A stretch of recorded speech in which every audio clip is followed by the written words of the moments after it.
Hi guys, இந்த வீடியோவில் வந்து நம்ம நார்மல் சப் குரூப்பும் கோஷியன் சப் குரூப்னா என்னென்னு பார்க்கலாம். சரி, இது ரெண்டும் பார்க்குறதுக்கு முன்னாடி நமக்கு கோஷியன்ஸ்னால் என்னென்னு தெரியணும்.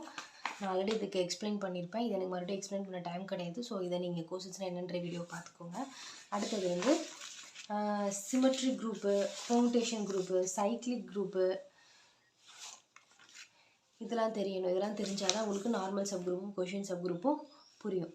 சரி, இப்போ சிமெட்ரி குரூப்னு நான் ஆல்ரெடி என்ன எக்ஸ்பிளைன் பண்ணியிருப்பேன். சைக்ளிக் குரூப்பில் மெயினாக என்ன தெரிஞ்சுக்கணும் அப்படின்னா, ஒரு பெர்முடேஷனை எப்படி சைக்கிள்ஸாக எழுதணுன்றதை தெரிஞ்சுக்கணும். ஸோ ஒரு பெர்முடேஷன்ஸை எப்படி டிஸ்ஜாயின் சைக்கிள்ஸாக எழுதணுன்றதை நான் ஆல்ரெடி எக்ஸ்பிளைன் பண்ணியிருப்பேன்.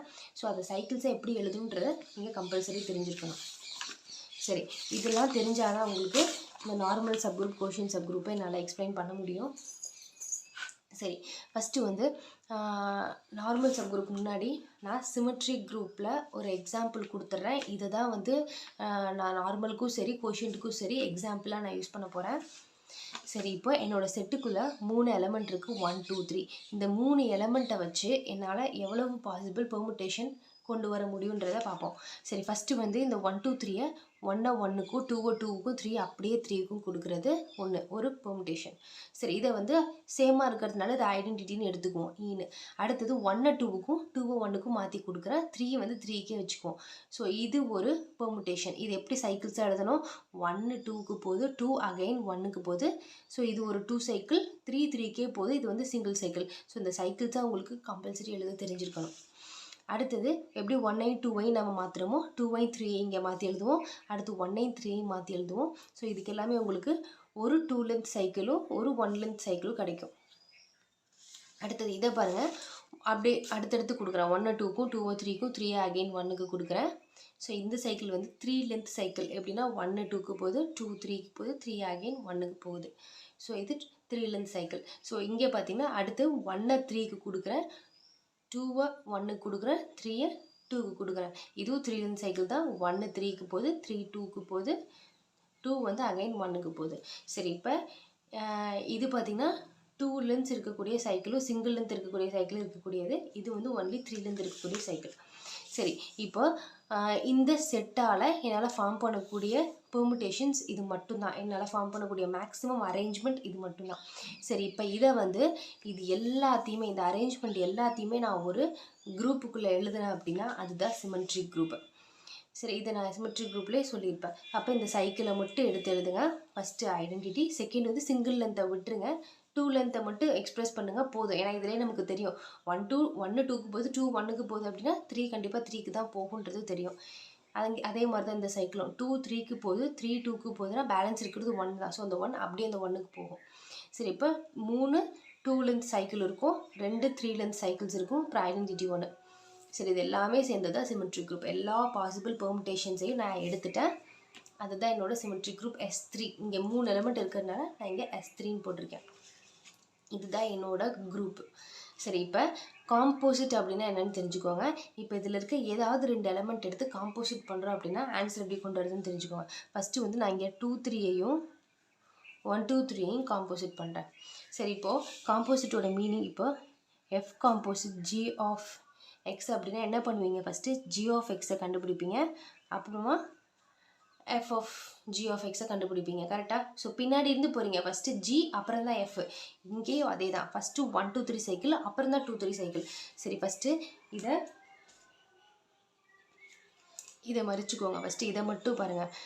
1 2 3 சைக்கிளை நான் இங்கே எக்ஸ்ப்ரெஸ் பண்ண போகிறேன். ஸோ இதோட மீனிங் என்ன? 1 2க்கு போகுது, 2 3க்கு போகுது, 3 அகெயின் 1க்கு போகுது. இது அப்படியே இந்த அரேஞ்ச்மெண்ட்டில் கொடுக்கணும்.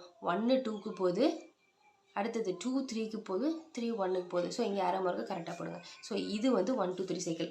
அடுத்தது இதை அப்படியே வச்சுட்டு 2 3 சைக்கிள். ஸோ இன்னொரு 1 2 3 அரேஞ்ச் பண்ணிக்கோங்க.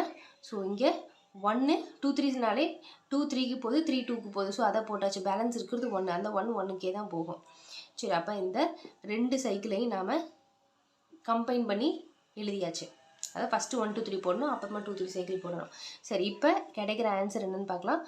1 2க்கு போகுது, 2 3க்கு போகுது. அப்போ ஃபஸ்ட்டு 3 கிடைக்குது. அடுத்து 2 3க்கு போகுது, 3 2க்கு போகுது. அடுத்தது 2 கிடைக்குது. 3 1க்கு போகுது, 1 அகெயின் 1க்கு தான் போகுது. இப்போ தேர்டாக இருக்கிறது 1. அதாவது 1 2க்கு போகுது, 1 3க்கு போகுது, 2 வந்து 2k போகுது, 3 1க்கு போகுது. இப்போ இதை வந்து நம்ம சைக்கிள்ஸ் இந்த மாதிரி சைக்கிள்ஸாக எழுதுவோம். எப்படின்னா 1 3க்கு போகுது, ஒரு 1 3க்கு போகுது, அகெயின் அந்த 3 1க்கே போகுது. அப்போ இந்த சைக்கிள் முடிஞ்சிருச்சு, 2 சைக்கிள். 2 2k போகுது, அப்போ இது வந்து சிங்கிள் சைக்கிள். அப்போ இதை எப்படி சைக்கிளில் ரெப்ரசென்ட் பண்ணணும்னா இந்த மாதிரி. இப்போ கிடைக்கிற ஆன்சர் வந்து 1 3 சைக்கிள், அப்புறம் 2ன்ற சிங்கிள் சைக்கிள். இது ரெண்டையும் காம்போசிட் பண்ணும்போது நமக்கு இதுவும் அகெயின் அந்த குரூப்புக்குள்ளேயே தான் இருக்குது. கரெக்டாக? ஸோ இங்கே 1 3 நான் சிங்கிள் சைக்கிளை விட்டுட்டு இங்கே எக்ஸ்பிரஸ் பண்ணியிருக்கேன். சரி, அப்போ கிடைக்கிற ஆன்சரும் குரூப்புக்குள்ளே தான் இருக்குது. சார் இதில் உங்களுக்கு என்ன சொல்ல வரேன் அப்படின்னா காம்போசிட் எப்படி பண்ணுன்றதை தெரிஞ்சுக்கோங்க. அதை தான் நான் இங்கே சொல்கிறேன். சரி, அடுத்தது வந்துட்டு இப்போ நம்ம நார்மல் சப் குரூப்னால் என்னென்னு பார்ப்போம். இந்த ஜிபிஏ குரூப் சப் குரூப் ஹெச்சை வந்து எப்போ நார்மல் சப் குரூப்னு சொல்லுவாங்கன்னா if and only if AH equal to HA for all A belongs to G. இதோட மீனிங் என்ன அப்படின்னா ஜின்ற ஒரு குரூப் இருக்குது, அந்த குரூப்புக்குள்ளே ஹெச்னு ஒரு சப் குரூப் இருக்குது. அந்த சப் குரூப்பை எப்போ வந்து நார்மல் சப் குரூப்பாக சொல்லுவாங்க அப்படின்னா நம்ம அந்த சப் குரூப்பில் இருக்கக்கூடிய எலமெண்ட்டையும் எலமெண்ட்ஸ் எலமெண்ட்டையும் ஜியில் இருக்கக்கூடிய எலமெண்ட்ஸையும் நம்ம கம்பைன் பண்ணும்போது ரெண்டுமே ஈக்குவலாக வரும். அதாவது மீனிங் என்ன அப்படின்னா லெஃப்ட் கோசட்டும் ரைட் கோசட்டும் ஈக்குவலாக வந்தது அப்படின்னா அந்த சப் குரூப்பை நார்மல் சப் குரூப்புன்னு சொல்லுவாங்க. இதுக்கு எக்ஸாம்பிள் தர அப்போ உங்களுக்கு இன்னும் புரியும். சரி, மறுபடியும் சொல்கிறேன். ஒரு குரூப்பில் இருக்கக்கூடிய சப் குரூப்பை எப்போ நார்மல் சப் குரூப்புன்னு சொல்லுவாங்க அப்படின்னா லெஃப்ட் கோசட்டும் ரைட் கோசட்டும் ஈக்குவலாக இருக்கும்போது தான் அதை நார்மல் சப் குரூப்புன்னு சொல்லுவாங்க. சரி, இதுக்கான எக்ஸாம்பிள் நான் S3 எடுத்திருக்கேன். ஸோ நான் ஆல்ரெடி S3 எக்ஸாம்பிள் உங்களுக்கு எக்ஸ்பிளைன் பண்ணியிருக்கேன் இல்லையா? ஸோ என்னோடய குரூப்பை இதில் இருக்கக்கூடிய எல்லா அரேஞ்ச்மெண்ட்ஸையும் என்னோடய குரூப்பை எடுத்திருக்கேன், நான் சொல்லியிருக்கேன். இதை அடுத்தது ஹச்ன்ற சப் குரூப்பை 3 லென்த் இருக்கக்கூடிய சைக்கிள்ஸை எடுத்துக்கிறேன். அப்போ இந்த 1 2 3ன்றது 3 லென்த் இருக்க சைக்கிள், இந்த 1 3 2 3 லென்த் இருக்கக்கூடிய சைக்கிள் கம்பல்சரி ஐடென்டிட்டி இருக்கணும். அப்படி இருந்தால் தான் அந்த சப் குரூப்லேயே சொல்ல முடியும் இல்லையா? சரி, அப்போ இந்த 3 தான் என்னோட சப் குரூப். சரி, இப்போ டெஃபினிஷன் படி நம்மளோட மீனிங் என்ன? லெஃப்ட் கோசட்டும் ரைட் கோசட்டும் ஈக்குவலாக வரணும். செக் பண்ணி பார்த்துக்கோங்க. ஸோ இங்கே வந்து நான் ஏன்ற எலமெண்ட் வந்து ஜியில் இருக்கணும். ஸோ அப்போ இங்கே இதுதான் என்னோடய ஹச்சு. ஏன்ற எலமெண்ட் ஜியில் இருக்க எதை வேணாலும் நீங்கள் எடுத்துக்கலாம். நான் 1 2 சைக்கிளை எடுத்துக்கிறேன். ஃபஸ்ட்டு வந்து 1 2 சைக்கிளை ஹச்சால் லெஃப்ட் மல்டிப்ளை பண்ணுறேன், அதாவது லெஃப்ட் கோசட் இது. சரி, அப்போ செக் பண்ணி பார்த்துக்கோங்க. அப்போ 1 2 இங்கேயும் 1 2 லெஃப்டாக மல்டிப்ளை பண்ணணும் இது ஒவ்வொன்றுக்கும். ஓகேவா? ஸோ இதை மாற்றி எழுதிருப்பேன் நான். 1 2 சைக்கிள் அப்புறம் தான் ஈ வரும். அடுத்தது 1 2 cycle, 1 2 3, 1 2 cycle, 1 3 2 cycle.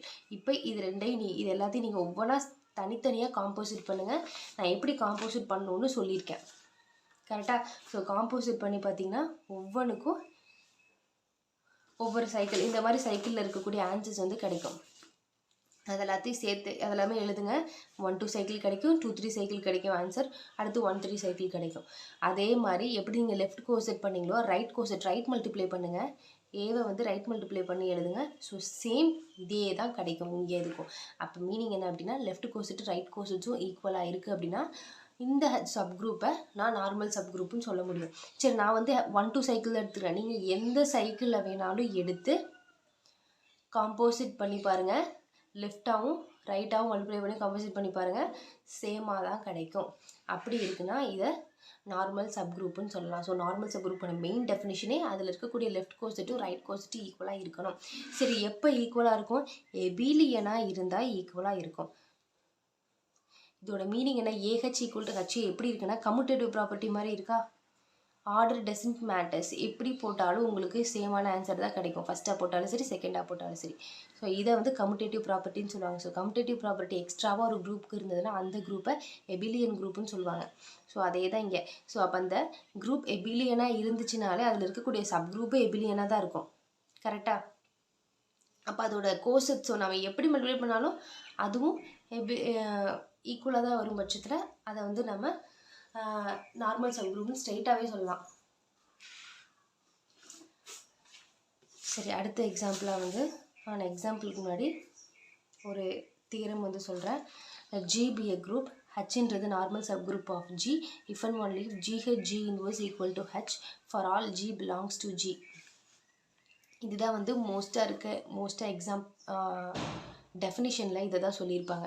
GH G inverse equal to H. இதுதான் வந்து நார்மல் சப் குரூப்போட டெஃபினிஷனாக சொல்லியிருப்பாங்க. நார்மல் சப் குரூப்பை ஹச்ன்றது சப் குரூப்பு. நார்மல் சப் குரூப்பை ஸ்பெசிஃபிக்காக சொல்லணுன்றதுக்காக நிறையா புக்கில் என்னன்னு சொல்லியிருப்பாங்க. ஓகேவா? ஸோ இங்கே என்ன G N G inverse equal to என்னன்னு சொல்லியிருப்பாங்க. ஸோ அந்த மாதிரி இருந்தாலும் நீங்கள் புரிஞ்சுக்கோங்க, சேம் தான் எல்லாமே, நம்ம நொட்டேஷன் தான் மாறுது. சரி, இப்போ நம்ம வந்து இங்கே நார்மல் சப் குரூப்பை எப்படி டிஃபைன் பண்ணோம்? Left coset equal to right coset define பண்ணோம். இன்னொரு விதமாக எப்படி டிஃபைன் பண்ணுறது அப்படின்னா ஜிஹெச்ஜி இன்வர்ஸ் ஈக்குவல் டு ஹச். இதோட மீனிங் இதிலிருந்து கிடைச்சது தான் இந்த ஜிஹெச்ஜி இன்வர்ஸ். அது எப்படி கிடைச்சதுன்னு பார்ப்போம். இங்கே எப்படி ஏன்ற எலமெண்ட்டை ஜிக்குள்ளேருந்து எடுத்துனோம், இங்கே வந்து நான் ஜின்ற எலமெண்ட்டை ஜிக்குள்ளே எடுத்துக்கிறேன். அதாவது ஜிஹெச் ஈக்குவல் டு ஹச்ஜி. ஓகேவா? G H equal to H G. இப்போ நான் ஹச்குள்ளேருந்து எடுக்கிற எலமெண்ட்டை ஸ்மால் ஹெச்னு எடுக்கிறேன். அடுத்து இந்த சைடு இருக்க ஹெச்குள்ளே இருக்க எலமெண்ட்டை ஹச் டேஷ் ஸ்மால் ஹெச் டேஷ்னு எடுத்துக்கிறேன். ரெண்டையும் சேமாக எடுக்கலை, ஏன்னா கொஞ்சம் டிஃப்ரென்ஷியேட் பண்ணி காட்டணுன்றதுக்காக ஹச் இங்கே வந்து ஹச் டேஷ்னு எடுத்துக்கிறேன். அடுத்தது ரெண்டு பக்கமும் ஜி இன்வர்ஸால் மல்டிப்ளை பண்ணுறேன். அப்போ G H G inverse equal to H dash G inverse. இந்த ஜி இன்வர்ஸ் இந்த G and G inverse cancel ஆகிடும், ஏன்னா ஜி இன்ட்டு 1/g இருக்கும், கேன்சல் ஆகிடும். பேலன்ஸ் இருக்கிறது G H G inverse equal to H dash. சரி, இந்த ஹச்சை இந்த ஹச்லேருந்து எடுத்தோம், இந்த ஹச் டேஷை இந்த பெரிய ஹெச்லேருந்து எடுத்தோம். ஸோ இதான் வந்து உங்களுக்கான டெஃபினிஷன். சரி, இதை வந்து நான் ஒரு கிராஃபிக்கலாக ஒரு டயக்ராமேட்டிக்காக உங்களுக்கு நான் எக்ஸ்பிளைன் பண்ணுறேன். சரி, நமக்கு தெரியும் commutative property AB equal to B, அதாவது ஜிஹெச் ஈக்குவல் டு ஹச்ஜி. இதில் இன்வால்வ் ஆகிருக்கக்கூடிய எலமெண்ட்ஸ் ரெண்டு தான், ஒன்று ஜி ஒன்று ஹச், வேறு எதுவும் கிடையாது. தேர்ட் எலிமெண்ட்டில் எதுவும் கிடையாது, இது ரெண்டு மட்டும் தான் இன்வால்வ் ஆகிருக்கு. இதோட மீனிங் சரி, இப்போ வந்து என்னென்னா நீங்கள் ஏ அண்டு பி ஏவையும் பியையும் மல்டிப்ளை பண்ணிங்கன்னா ஏபி கிடைக்குது. இப்போ நீங்கள் ஆர்டரை மாற்றிங்க, பியையும் ஏவையும் மல்டிப்ளை பண்ணாலும் உங்களுக்கு ஏபி தான் கிடைக்கும். கரெக்டாக? ஸோ இதே தான் இங்கே வந்து நான் இந்த ஸ்டெப்புக்கு கொடுக்க போகிறேன். எக்ஸ்ட்ராவாக என்ன அப்படின்னா, இங்கே 3 எலமெண்ட் இருக்குது. என்னென்னா ஜி ஹச் ஜி இன்வர்ஸ்ன்னு சொல்லிட்டு 3 டிஃப்ரெண்ட் எலமெண்ட் இருக்குது. இங்கே 2 டிஃப்ரெண்ட் எலமெண்ட் இருக்குது. அப்போ ஃபஸ்ட்டு ஜியால் பண்ணுறோம். அடுத்து நான் இங்கே வந்து இந்த டேர்ம் எடுத்துக்கிறேன், உள்ளே இருக்க எலமெண்ட்ஸ் இருக்க டேர்ம் எடுத்துக்கிறேன். அடுத்து ஃபஸ்ட்டு ஜியால் பண்ணுறோம், அடுத்து ஹச்சால் பண்ணுறோம், அடுத்து ஜி இன்வர்ஸால் பண்ணுறோம். கிடைக்கக்கூடிய ஆன்சர் ஜிஹெச் ஜி இன்வர்ஸ். இது ஸ்ட்ரெயிட்டாகவே வந்து ஹச் டேஷுக்கு ஈக்குவல். ஸோ ஏபி பண்ணாலும் ஏபி தான், பிஏ பண்ணாலும் ஏபி தான். ஸோ இங்கே வந்து ரைட் லெஃப்ட்டை உங்களுக்கு டிஃப்ரென்ஷியேட் பண்ணி காமிச்சிருக்கேன். சரி, இப்போ இதோட மீனிங் நம்ம பார்க்கக்கூடிய விதம் வந்து வேறையாக மாறுது. ஸோ இங்கே நீங்கள் 2 எலமெண்ட் எடுத்து நீங்கள் செக் பண்ணிங்க, இங்கே வந்து ஒரு ஹச்சை ஒரு எலமெண்ட்டு அந்த எலமெண்ட்டோட இன்வர்ஸால் மல்டிப்ளை பண்ணும்போது சேம் அதே ஹச்சு கிடச்சதுன்னா அதை நீங்கள் நார்மல் சப் குரூப்புன்னு சொல்லலாம். அதாவது இங்கே லெஃப்ட் கோசெட் ரைட் கோசெட்ஸ் எடுக்கணும்னு அவசியம் கிடையாது. ஒரு எலமெண்ட்டை அதோட இன்வர்ஸால் நீங்கள் அந்த மல்டிப்ளை பண்ணும்போது சேம் அந்த எலமெண்ட் கிடச்சது அப்படின்னா அதை நீங்கள் நார்மல் சப் குரூப்புன்னு ஸ்ட்ரெயிட்டாக சொல்லலாம். ஸோ 2 விதமாக நம்ம எக்ஸ்பிளைன் பண்ணலாம். லெஃப்ட் கோசெட் ரைட் கோசெட்டாக ஒன்று, இந்த மாதிரி இன்வர்ஸ் வச்சு ஒன்று. ஸோ இதை என்ன சொல்லுவாங்க அப்படின்னா, இது இப்படி இருக்கிறத காஞ்சுகேட் அப்படின்னு சொல்லுவாங்க. நம்ம காஞ்சுகேட்னா படிச்சிருப்போம்லே அல்ஜிப்ராலாம். இப்போ x + y அப்படின்னா இதோட காஞ்சுகேட் வந்துட்டு இதோட அப்படியே ஆப்போசிட் x - y. இங்கே வந்து இது கண்டிப்பாக இது வந்து எபிலியன் குரூப்பாக தான் இருக்கும். ஏன்னா லெஃப்ட் கோசெட் ரைட் கோசெட் ஈக்குவலாக இருக்கும்னாலே நான் கண்டிப்பாக இது வந்து எபிலியன் குரூப்பாக தான் இருக்கும். ஸோ இந்த மாதிரி எபிலியன் குரூப்ஸில் இது ரெண்டுமே வந்து சேமாக தான் வரும். ஓகேவா? ஸோ இந்த மாதிரி நம்ம ஜி இன்வர்ஸால் மல்டிப்ளை பண்ணுறது வந்து, இந்த மாதிரி காஞ்சுகேட்ஸ் எடுக்கிறது வந்து நான் எபிலியன் குரூப்புக்கு ரொம்பவே யூஸ்ஃபுல்லாக இருக்கும். அது கொஞ்சம் இதாக இருக்கும்னு வைங்களேன். இதுக்கு வந்து அப்படியே கிடைக்கும். இங்கே ஹச் அப்படின்னா நீங்கள் ஜி இன்வர்ஸால் பண்ணும்போது அதே ஹச் தான் கிடைக்கும். ஆனால் நான் எபிலியன் குரூப்புக்கு கொஞ்சம் டிஃப்ரெண்ட்டாக இருக்கும். அங்கே தான் வந்து காஞ்சுகேட்ஸ்க்கு ரொம்ப பெரிய அப்ளிகேஷன் நான் எபிலியன் குரூப்புக்கு தான் இருக்குது. ஸோ இதுக்கு வந்து அவ்வளோவா கிடையாது. சரி, இப்போ இதை வந்து நான் எக்ஸாம்பிள் கொடுத்து உங்களுக்கு எக்ஸ்பிளைன் பண்ணுறேன். இதே தான், இது குரூப்பு சப் குரூப் இதே எடுத்துக்குவோம். சரி, இப்போ குரூப்பில் இருக்கக்கூடிய எலமெண்ட்டாக நான் 1 2 சைக்கிள் எடுத்துக்கிறேன். ஸோ ஜின்றது 1 2 சைக்கிள் எடுத்துக்கிறேன். ஹச்ன்றது வந்து இதில் ஏதோ ஒரு எலமெண்ட்டை நான் ஹச்லேருந்து எடுத்துக்கிறேன். ஸோ இங்கே வந்து நான் 1 2 3 சைக்கிள் எடுத்துக்கிறேன். அடுத்தது இதோட இன்வர்ஸாக இங்கே போடணும். இதோட இன்வர்ஸ்ன்றது என்னென்னா, இது அப்படியே சைக்கிளை பின்னாடி இருந்து எழுதுங்க. ஸோ 1 2 அப்படின்னா பின்னாடி இருந்து எழுதிங்கன்னா 2 1. ஓகேவா? இதான் இதோட இன்வர்ஸ். இப்போ வந்து 1 2 3 சைக்கிள் அப்படின்னா இதோட இன்வர்ஸ் வந்து 3 2 1 சைக்கிள். அப்படியே 1 2 3 சைக்கிள் அப்படின்னா இதோட இன்வர்ஸ் வந்து 3 2 சைக்கிள் அப்படியே மாற்றி எழுதிக்கணும். இங்கே 2லேருந்து இருக்கக்கூடிய சைக்கிள்ன்றதுனால அப்படியே இதை மாற்றி எழுதுனா போதும். ஸோ 1 2 2 1 மாற்றி எழுதணும். பேலன்ஸ் இருக்குது அந்த 3 3க்கு தான் போகும். இங்கேயும் அதே தான் 3 3க்கு தான் போகும். இதில் எந்த ஒரு மாற்றமும் கிடையாது. சரி, இப்போ வந்து இதை காம்போசிட் பண்ணுங்கள். First G. ஸோ இங்கே வந்து மூணு டிஃப்ரெண்ட்டான ஒரு எலமெண்ட், 3 டிஃப்ரெண்ட்டான சைக்கிள்ஸ் இருக்குது. இந்த சைக்கிள்ஸை நாம் ஒவ்வொன்றையும் காம்போசிட் பண்ண போகிறோம். ஃபஸ்ட்டு 1 2 சைக்கிளோட மீனிங் என்ன? 1 2க்கு போகுது, 2 1க்கு போகுது. ஸோ 1 2க்கு போகுது, 2 1க்கு போகுது. பேலன்ஸ் இருக்கக்கூடிய 3 அப்படியே தான் இருக்குது. ஸோ இது வந்து ஜி. ஹச் என்னது? 1 2 3. அதாவது மீனிங் என்ன? 1 2க்கு போகுது, 2 3க்கு போகுது, 3 1க்கு போகுது. ஸோ 1 2க்கு போகுது, 2 3க்கு போகுது, 3 வந்து 1க்கு போகுது. இது வந்து ஹச். ஜி இன்வர்ஸ்ன்றது இதோட அப்படியே ஆப்போசிட். அதாவது 2 1க்கு போகுது, 1 2க்கு போகுது, 3 அகைன் 3க்கு போகுது. இது ஜி இன்வர்ஸ். சரி, இங்கே எபிலியன் குரூப்பை பொறுத்தவரை இதெல்லாம் சேமாக தான் வரும். ஜி இன்வர்ஸ் தான். சரி, இப்போ கிடைக்கக்கூடிய ஆன்சர் என்னவாக இருக்கும்? 1 2க்கு போகுது, 2 3க்கு போகுது, 3 அகைன் 3க்கு போகுது. அடுத்தது 2 1க்கு போகுது, 1 2க்கு போகுது, இந்த 2 1க்கு போகுது. 3 3க்கு போகுது, இந்த 3 1க்கு போகுது, இந்த 1 2க்கு போகுது. சரி, இப்போ இதை டிஸ்ஜாயின் சைக்கிள்ஸாக வந்து நம்ம எழுதிடுவோம். ஸோ 1 3க்கு போகுது, இந்த 3 2க்கு போகுது, இந்த 2 அகெயின் 1க்கு போகுது. ஸோ அப்போ இது 3 லென்த் இருக்கக்கூடிய சைக்கிள். சரி, இப்போ இங்கே 1 2 3 கிடச்சது. ஜி இன்வர்ஸோட ஆன்சர் வந்து 1 3 2வாக கிடைக்கிது. ஸோ இங்கே நீங்கள் புரிஞ்சுக்க வேண்டியது என்ன அப்படின்னா, இங்கே என்ன எலமெண்ட் எடுக்கிறோமோ அதே எலமெண்ட் இங்கே கிடைக்கணுன்றது கிடையாது. ஸோ ஏதாவது மீனிங் என்ன சொல்கிறேன் அப்படின்னா, இந்த 1 2 3னா ஜி இன்வர்ஸால் மல்டிப்ளை பண்ணும்போது அதே 1 2 3 கிடைக்கணுன்றது இங்கே மீனிங் இல்லை. ஏன்னா டெஃபினிஷன் பார்க்கும்போது அப்படி தான் தெரியும். இந்த ஹச்சும் சேமாக இருக்குது அப்படின்ற மாதிரி நமக்கு புரிஞ்சுக்குவோம். ஆனால் மீனிங் வந்து அது கிடையாது. என்ன அப்படின்னா, இங்கே 3 லென்த் இருக்கக்கூடிய சைக்கிள்னால் கிடைக்கிற ஆன்சரும் 3 லென்த் இருக்கக்கூடிய சைக்கிளாக கிடைக்கணும். அதுதான் இங்கே வந்து மீனிங். நீங்கள் என்ன வேணாலும் எடுத்து பாருங்கள். இந்த ஹச்சை வந்து நீங்கள் இந்த குரூப்புக்குள்ள இருக்க எதை வேணாலும் எடுத்து பாருங்கள். அடுத்தது ஜியை வந்து நீங்கள் எந்த இதை எலமெண்ட்டை வந்து நீங்கள் இதில் சூஸ் பண்ணாலும் சரி, நீங்கள் காம்போசிட் பண்ணும்போது கிடைக்கிற ஆன்சர் இது என்ன லென்த் சைக்கிள் இருக்கோ கிடைக்கிற ஆன்சரும் அதே லென்த் சைக்கிளாக தான் இருக்கும். ஓகேவா? அதுதான் வந்து இங்கே இந்த சிமெட்ரிக் குரூப்பில் வந்து கான்ஜுகேட்ஸ் அப்படின்றது அதுதான். சரி, இங்கே அதே மாதிரி தான் செக் பண்ணி பாருங்கள். நான் வந்து 1 2 3 எடுத்தேன்னா அடுத்த வந்து ஹச்சுக்குள்ளே இருக்க எலமெண்ட்டு 1 3 2 எடுத்திருக்கேன். ஸோ இங்கே ஹச்சுக்கு பதிலாக 1 3 2 எடுத்துக்கிறேன். ஸோ இதே மாதிரி நீங்கள் காம்போசிட் பண்ணுங்கள். சேம் இந்த லென்த் இருக்கக்கூடிய சைக்கிள் தான் வந்து ஆன்சராக கிடைக்கும். அப்படி கிடைச்சது அப்படின்னா இந்த சப்குரூப்பு நார்மல் சப்குரூப். ஸோ அப்போ நார்மல் சப்குரூப்பை 2 விதமாக சொல்லுவாங்க. என்ன அப்படின்னா, லெஃப்ட் கோசட் ரைட் கோசட்ஸ் ஈக்குவலாக இருக்கக்கூடிய ஒன்றா எக்ஸ்பிளைன் பண்ணலாம். இதுலேருந்து எடுத்து தான் இன்னொரு டெஃபினிஷனும். என்ன அப்படின்னா, அந்த குரூப்புக்குள்ளே இருக்க எலமெண்ட்டை ஜியில் இருக்கக்கூடிய ஒரு எலமெண்ட்டையும் அதோட இன்வர்ஸாலையும் நம்ம காம்போசிட்ஸ் பண்ணும்போது கிடைக்கக்கூடிய ஆன்சர் சேம் இந்த ஹச் மாதிரியே கிடைச்சது அப்படின்னா அப்போவும் அதை வந்து நம்ம இந்த ஹச்சை நார்மல் சப்குரூப்புன்னு சொல்லலாம். ஓகேவா? இதை இன்னொரு விதமாக சொல்லணும்னா, இங்கே வந்து ஹச்சுக்குள்ளே இருக்க ஒரு எலமெண்ட் எடுத்தோம், கிடைக்கிற ஆன்சரும் அதே ஹச்சுக்குள்ளேயே இருக்குது. ஓகேவா? அப்படி இருந்தாலும் இதை நார்மல் சப்குரூப்புன்னு சொல்லலாம். சரி, இப்போ இதை யூஸ் பண்ணி இருக்க தியரம்ஸ் பார்ப்போம். என்ன அப்படின்னா, இப்போ இங்கே வந்து ரைட் மல்டிப்ளை பண்ணியிருக்காங்க. ஸோ இது ஒரு ரைட் கோசெட்டு, இது ஒரு ரைட் கோசெட்டு.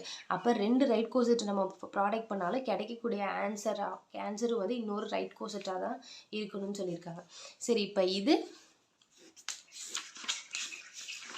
இதுக்கு நீங்கள் இங்கேயே செக் பண்ணிக்கலாம்.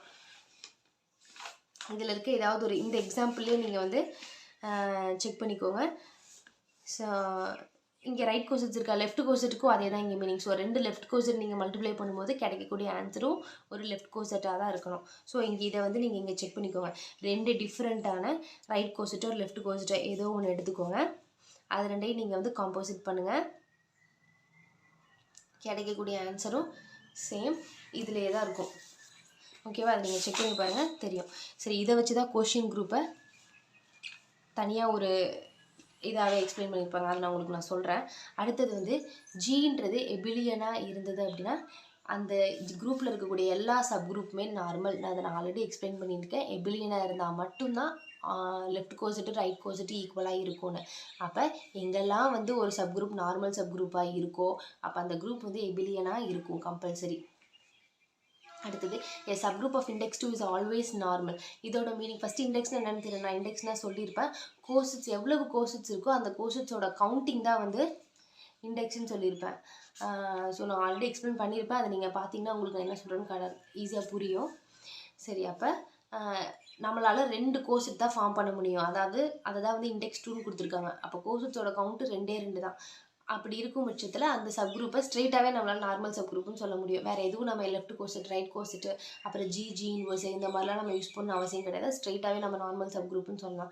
ஸோ இதுக்கு எக்ஸாம்பிள் வந்து என்னோட ஹச்சை வந்து ஐடென்டிட்டி அண்ட் ஒரே ஒரு எலமெண்ட்டு.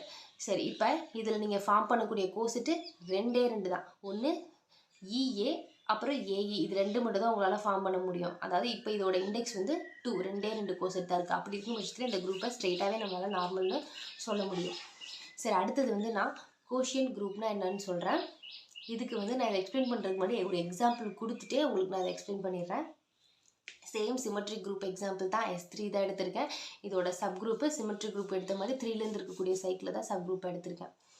சரி, ஃபஸ்ட்டு வந்து இது ஃபார்ம் பண்ணக்கூடிய எல்லா கோசெட்ஸையும் நம்ம கண்டுபிடிப்போம்.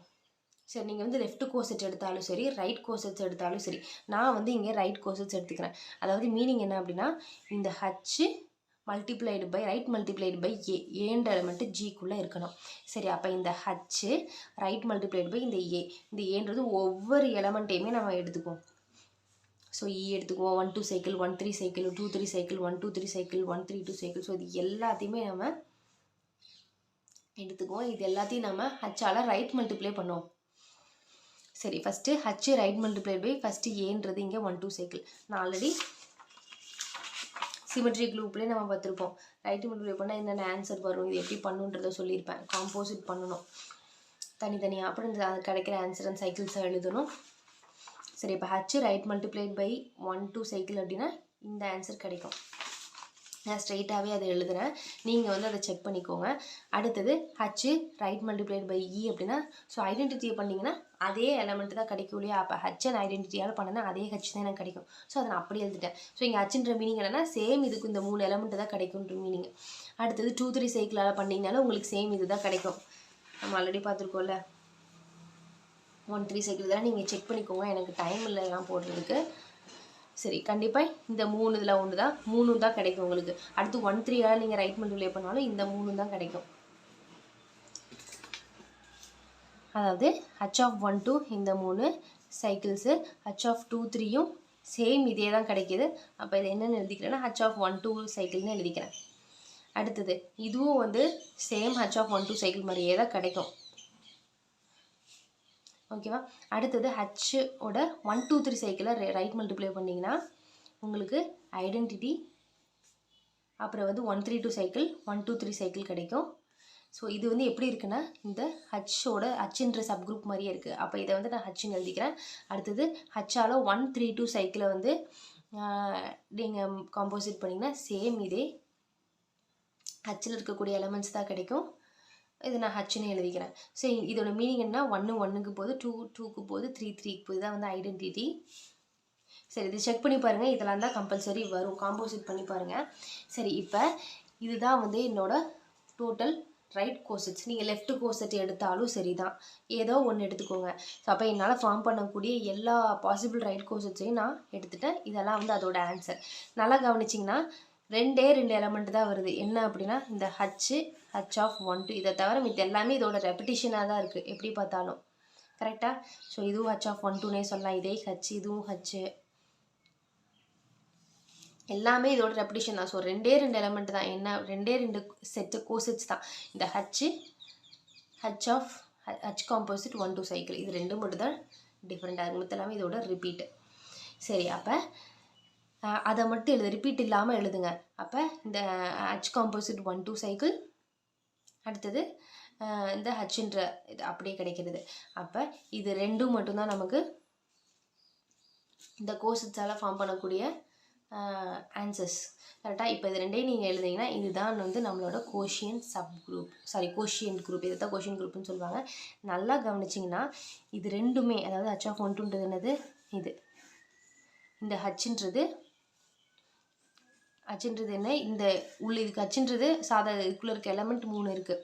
சரி, இப்போ இதையும் இந்த ஹச்குள்ளே இருக்க எலமெண்ட்ஸான இது 3ஐயும் நீங்கள் கம்பைன் பண்ணிங்கன்னா டோட்டல் குரூப்புமே உங்களுக்கு கிடச்சிரும். அதாவது இதோட மீனிங் என்ன அப்படின்னா, இந்த குரூப்பை நான் கோசட்ஸால் பிரிச்சிருக்கேன், பார்ட்டிஷன் பண்ணியிருக்கேன். அதாவது பார்ட்டிஷன் குரூப் இன்டூ கோசட்ஸ். சரி, நல்லா கவனிச்சிங்கன்னா இந்த கோஷியன் குரூப்பை குரூப்போட டெஃபினேஷன் படி எடுத்துகிட்டு இது ஒரு குரூப்புன்னு நீங்கள் சொல்லக்கூடாது. ஏன்னா குரூப் அப்படின்னா நம்மளுக்கு க்ளோஷர், அசோசியேட்டிவ், இன்வர்ஸ், ஐடென்டிட்டி இது எல்லாமே சாட்டிஸ்ஃபை ஆனால் தான் நம்ம குரூப்புன்னு சொல்ல முடியும். ஆனால் இதை வந்து கோஷியன் குரூப்பை நீங்கள் அந்த மாதிரி குரூப்புன்னு நினச்சிக்காதீங்க. இது வந்து கோசட்ஸால் ஃபார்ம் பண்ணக்கூடிய ஒரு குரூப். இதுக்கு வந்து ஐடென்டிட்டி இது அந்த மாதிரி இதெல்லாம் சாட்டிஸ்ஃபை ஆகாது. நீங்கள் பார்த்தீங்கன்னா இதுக்கு ஐடென்டிட்டிலாம் கிடைக்காது, ஐடென்டிட்டியே கிடையாது முதல்ல. ஸோ இது நீங்கள் அந்த மாதிரி குரூப்புன்னு இருக்காதீங்க. இது வந்து ஒன்லி செட் ஆஃப் கோசட்ஸ், இந்த மாதிரி கோசட்ஸால் ஃபார்ம் பண்ணக்கூடிய அந்த குரூப்பை கோஷியன் குரூப்புன்னு சொல்லுவாங்க. ஓகேவா? சரி, இப்போ இதை எப்படி சொல்லுவாங்கன்னா G/H, அதாவது ஹச்ன்ற ஒரு நார்மல் சப் குரூப். சரி, இங்கே வந்து நார்மல் சப் குரூப்பை மட்டும்தான் நம்ம எடுத்துக்கணும், அதால் மட்டும்தான் கோஷியன் குரூப்பை ஃபார்ம் பண்ண முடியும். ஸோ அந்த நார்மல் சப் குரூப்பால் எவ்வளவு கோஷன்ஸ் அந்த ஜிலேருந்து ஃபார்ம் பண்ண முடியுமோ அதெல்லாம் தான் கோஷியன்ட் குரூப். அப்போ G/H இதை வந்து ஃபேக்டர் குரூப்னு சொல்லுவாங்க. சரி, இப்போ இதுதான் வந்து எக்ஸாம்பிள். இதுலேருந்து எப்படி கோஷியன் குரூப்பை எடுத்து எழுதணும்னு சொல்லிட்டேன். இப்போ நம்ம டெஃபினிஷனில் எப்படி கோஷியன் குரூப்பை சொல்கிறதுன்னு பாருங்கள். சரி, இப்போ நீங்கள் இதில் நான் நிறைய எல்லா ரைட் கோர்ஸஸையும் எழுதிட்டேன். நீங்கள் எத்தனை இதில் ரிப்பீட் தான் ஆகுது, 2 தான் டிஃப்ரெண்ட்டாக இருக்குது, மித்த எல்லாமே இதோட ரெப்பிட்டேஷனாக தான் ஆன்சர் வருது. கரெக்டாக? சரி, இப்போ நீங்கள் இதை எப்படி கோஷியன் குரூப்பை டிஃபைன் பண்ணலாம் அப்படின்னா, நீங்கள் 2 ரைட் கோர்ஸஸை எடுத்து நீங்கள் மல்டிப்ளை பண்ணாலும் கிடைக்கக்கூடிய ஆன்சர் அதே ரைட் கோர்ஸட்டாக தான் இருக்குது. அதாவது இதில் இந்த ஆறில் தான் இந்த இதுக்குள்ளே தான் ஏதாவது ஒன்றா இருக்கும். சரி, இப்போ நீங்கள் இதையும் இந்த H12 சைக்கிளையும் இந்த ஆன்சரையும் காம்போசிட் பண்ணி பாருங்கள். அதாவது இப்போ H13 சைக்கிளையும் H23 சைக்கிளையும் இது ஒரு ரைட் கோர்செட், இது ஒரு ரைட் கோர்செட், இந்த 2 ரைட் கோர்செட்டே காம்போசிட் பண்ணுங்கள். அதாவது இதோட மீனிங் இதோட ஆன்சர் தான் காம்போசிட் பண்ணும். ஸோ 1 2வை 1 2 2 3 2 3 1 3 1 3 இதெல்லாம் காம்போசிட் பண்ணி பாருங்கள். கிடைக்கக்கூடிய ஆன்சர் மறுபடியும் இந்த ஆறில் ஏதோ ஒன்றா தான் இருக்கும், இதை தாண்டி போகாது. இந்த 2 வேல்யூவில் இந்த 2 ஆன்சர்ஸ் தவிர வேறு எதுவும் டிஃப்ரெண்ட்டாக கிடைக்க போகிறதில்ல. ஸோ இந்த மாதிரி டெஃபினிஷனை வந்து நம்ம கோஷியன் குரூப்புக்கு சொல்லலாம். நான் இன்னொரு எக்ஸாம்பிள் கொடுக்குறேன், உங்களுக்கு இன்னும் புரியும். இப்போ என்னோடய குரூப்பை நான் இன்டீஜர்ஸ் அண்டர் அடிஷன் எடுத்துக்கிறேன். இங்கே குரூப் வந்து சிமெட்ரிக் குரூப்பு, ஆப்ரேஷன் வந்து காம்போசிட் பண்ணோம், இங்கே ஆப்ரேஷன் வந்து அடிஷன். சப் குரூப்பாக வந்து 3Z, அதாவது 3 மல்டிபிள்ஸில் இருக்கக்கூடிய எல்லாத்தையும் நான் எடுத்துக்கிறேன். சரி, ஃபஸ்ட்டு இங்கேயே நான் ரைட் கோர்சஸாக எடுத்துக்கிறேன். ஆனால் ஆப்ரேஷன் வந்து இங்கே காம்போசிட்டாக இருந்துச்சு, இங்கே என்னோடய ஆப்ரேஷன் வந்து அடிஷன். அப்போ ஜெட்டில் இருக்கக்கூடிய எலமெண்ட்லாம் என்னென்ன, 0 +or-1 +or-2 எக்ஸெட்ரா.